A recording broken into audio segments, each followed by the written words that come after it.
Hello everyone, welcome to Surgery and Anesthesia. Today I am going to explain about the anatomy for the nerve blocks. In this video, I will demonstrate the key anatomical landmarks for the very two important upper limb nerve blocks, and those are the interscalene and the supraclavicular blocks. These blocks are especially useful when ultrasound is not available, like in the rural or low resources settings. Here, knowing the exact surface landmark is critical for performing safe and effective nerve blocks.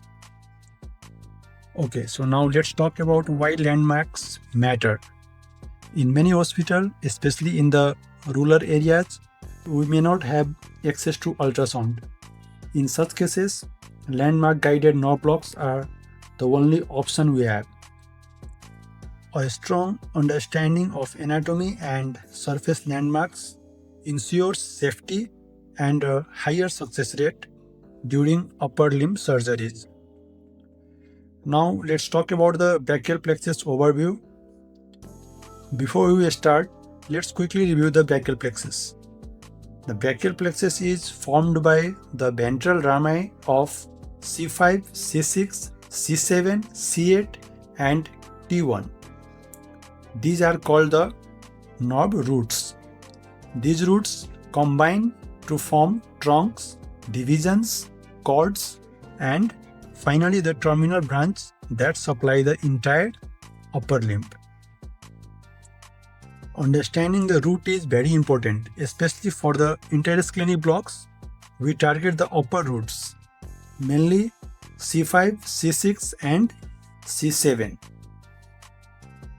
Now let's talk about the interscalene block. Let's start the interscalene block, which targets the upper root of the brachial plexus, that is C5, C6 and C7.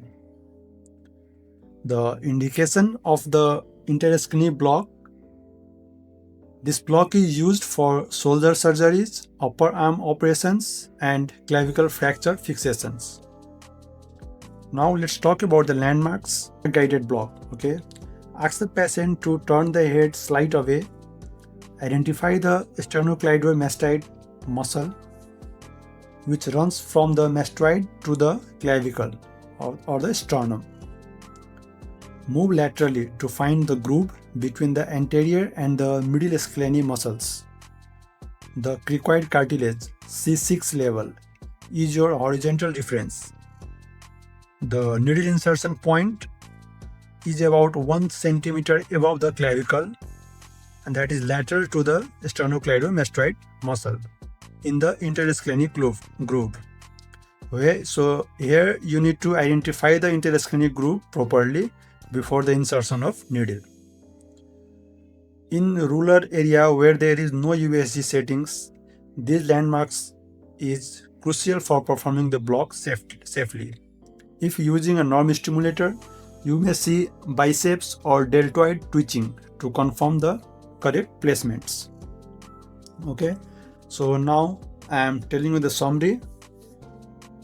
The landmarks is the groove between the anterior and middle scalene muscles at the level of C6. Okay, and the target is upper roots of brachial plexus, that is C5 to C7.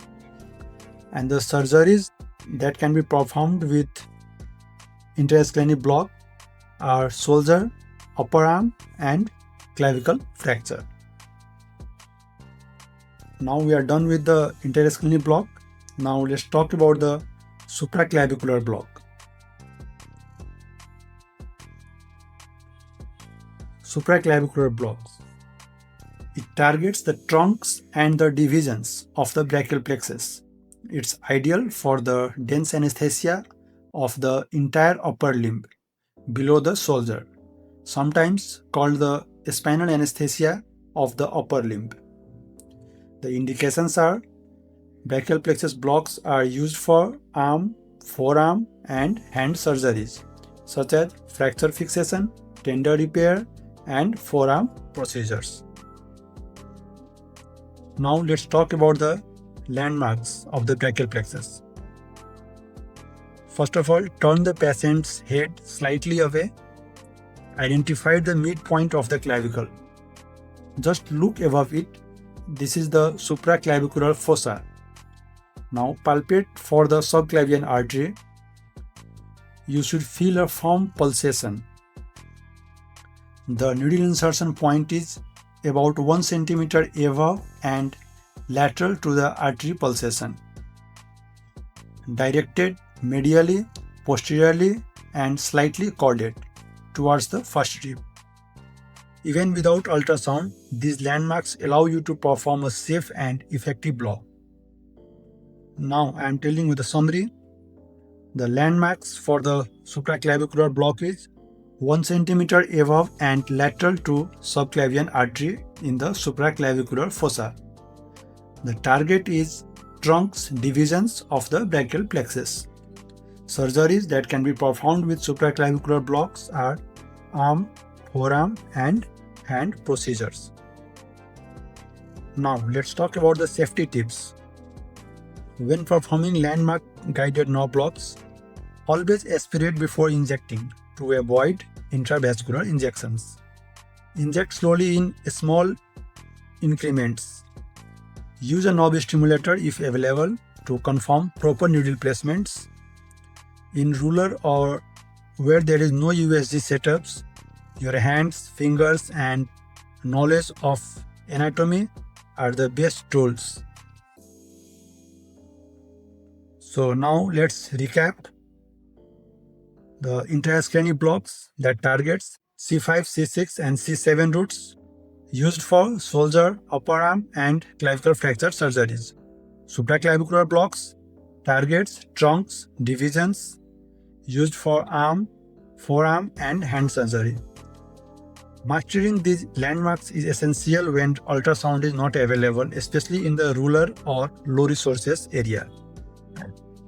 If you find this video helpful, please like, share and subscribe to Surgery and Anesthesia for more practical videos and anesthesia tutorials.